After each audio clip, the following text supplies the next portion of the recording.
नमस्कार बच्चों, स्वागत है आपका इस वीडियो में जिसमें हम नीलकंठ पाठ कक्षा 7 के सारांश पाठांश की बात करेंगे। पाठांश तो नहीं, सारांश, जो महादेवी वर्मा जी द्वारा रचित है उनके अपने ही ज़िंदगी के अनुभवों पर। तो शुरू करते हैं बच्चों। लेखिका जी अतिथि को स्टेशन पहुंचाकर लौट रही थी कि उन्हें पक्षियों और खरगोशों की दुकान का ध्यान आ गया। उनके आदेश पर ड्राइवर जी ने गाड़ी उसी ओर घुमा दी। चिड़िया वाले बड़े मियाँ ने लेखिका जी को सलाम करके बताया कि शंकरगढ़ का कोई शिकारी 2 मोर के बच्चे दे गया है। एक मोर है और एक मोरनी है। मोर के पंजों से दवा बनती है, इसलिए बहुत से लोग उसे खरीदने आए थे, परंतु लेखिका जी का नाम लेकर बड़े मियाँ ने उन्हें बेचने से मना कर दिया। तो लेखिका जी ने मोर के बच्चों के 35 रुपये देकर मियाँ जी से पीछा छुड़ाया और पिंजरा लेकर गाड़ी में बैठ गई। घर पहुंचने पर सबने लेखिका जी से कहा कि वे मोर के नहीं तीतर के बच्चे हैं। यह सुनकर वह चिढ़ गईं। तो उन्होंने पिंजरा अपने अध्ययन कक्ष में रखवा लिया, स्टडी रूम कह लें। उनके लिए कटोरे में सत्तू की गोलियां और पानी रखा गया। दोनों बच्चे कभी मेज़ के नीचे तो कभी अलमारी के पीछे लुकते छिपते रहे। लेखिका जी को कमरे के दरवाजे सदा के लिए बंद करने पड़े थे। उन्हें डर था कि कहीं उनकी पालतू बिल्ली चित्रा उन पक्षी शावकों को अपना शिकार न बना ले। पक्षी शावक मतलब बच्चे। लेखिका जी का कमरा गंदा होने लगा तो उन्होंने उन्हें उस बड़े जाली घर में पहुंचा दिया जहां उनके अन्य पालतू पशु रहते थे। मोर के बच्चों के वहां पहुंचते ही हलचल सी मच गई। उन नए मेहमानों का स्वागत वैसे ही किया जैसे परिवार में किसी नववधू शादी के बाद दुल्हन का किया जाता है या होता है स्वागत। धीरे धीरे मोर के बच्चे बड़े होने लगे। मोर के सिर की कलगी बड़ी घनी और चमकीली हो गई, चोंच टेढ़ी और तेज हो गई। बंकिम लिखा था ना, मतलब तीखी, तथा गोल आंखों में नीली आभा चमकने लगी। नीली गर्दन पर धूप छाही तरंगे उठती गिरती प्रतीत होती थी।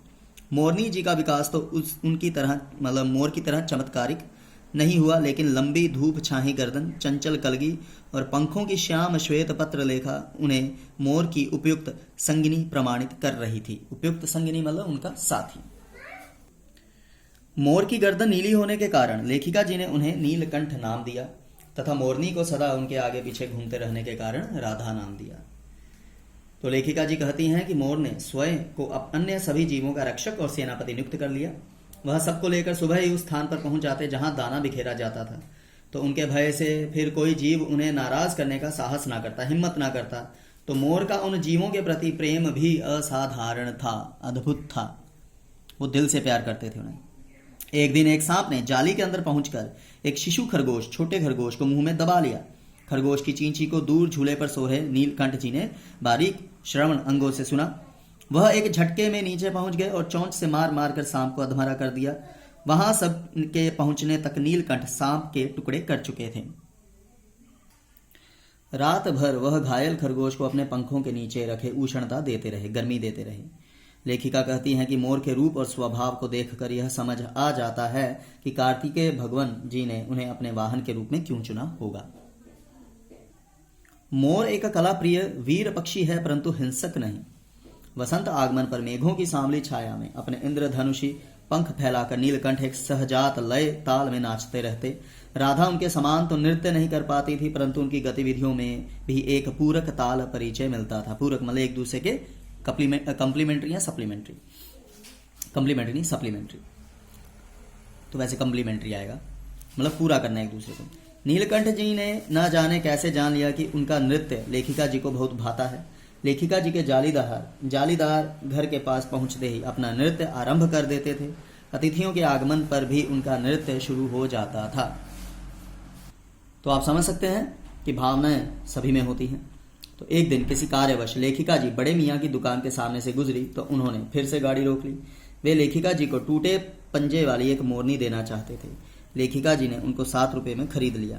उन्हें जाली घर में पहुंचा दिया गया और नाम रखा गया कुब्जा। और यहीं से कहानी में मोड़ आ गया।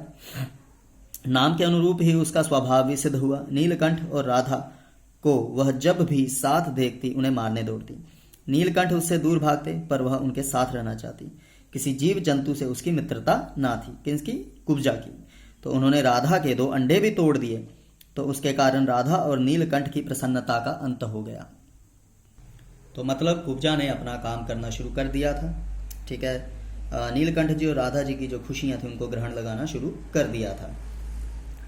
तो एक बार कई दिन तक नीलकंठ जी भूखे प्यासे आम के पेड़ पर छिपे बैठे रहे। उनकी चाल में थकावट आ गई थी और आंखों में शून्यता रहती थी। तो लेखिका जी को आशा थी कि कुछ दिनों में सब में मेल हो जाएगा, परंतु ऐसा नहीं हुआ। 3-4 माह अर्थात महीने के बाद अचानक एक दिन सुबह लेखिका जी ने नीलकंठ जी को मरा हुआ पाया। तो बच्चों मतलब क्योंकि उनका राधा जी से प्रेम था या उनके साथ अच्छा लगता था रहना, कुब्जा मिल नहीं पाई, जिसके कारण जिंदगी तबाह हो गई। तो ना उन्हें कोई बीमारी थी, ना ही उनके शरीर पर कोई चोट का निशान था। लेखिका जी ने उन्हें अपनी शॉल में लपेटकर संगम में प्रवाहित कर दिया। तो जीव जंतुओं में सभी में भावनाएं होती हैं। तो अब जब कुब्जा ने मतलब अपनी तरफ से रुकावट पैदा करनी शुरू कर दी तो नीलकंठ जी का हृदय विचलित हो गया। राधा जी को आशा थी कि पहले की ही तरह नीलकंठ जी फिर लौट आएंगे। कुब्जा ने भी कोलाहल के साथ उन्हें ढूंढना शुरू किया। वह आम, अशोक, कचनार की शाखाओं में उसे ढूंढती रहती। एक दिन आम की शाखा से उतरते ही लेखिका जी की अल्सेशियन कुतिया उनके सामने पड़ गई। स्वभाववश कुब्जा ने चोंच से उस पर प्रहार किया तो कजली के 2 दांत उसकी गर्दन पर लग गए। परिणामतः उनकी मृत्यु होगी, मतलब कुब्जा भी चली गई।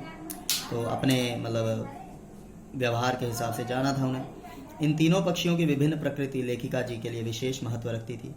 राधा सदा नीलकंठ जी के इंतजार में रहती थी। आषाढ़ में मेघों के छाते ही वह ऊंची आवाज में केका कर नीलकंठ जी को पुकारने लगती। नीलकंठ उनकी यादों में सदैव उनके साथ रहे। तो जब किसी का कोई छूटता है बच्चों तो दिल टूटता ही है। तो ईश्वर सभी को बनाए रखें, प्यार बना रहे समाज में, सभी खुश रहें। धन्यवाद।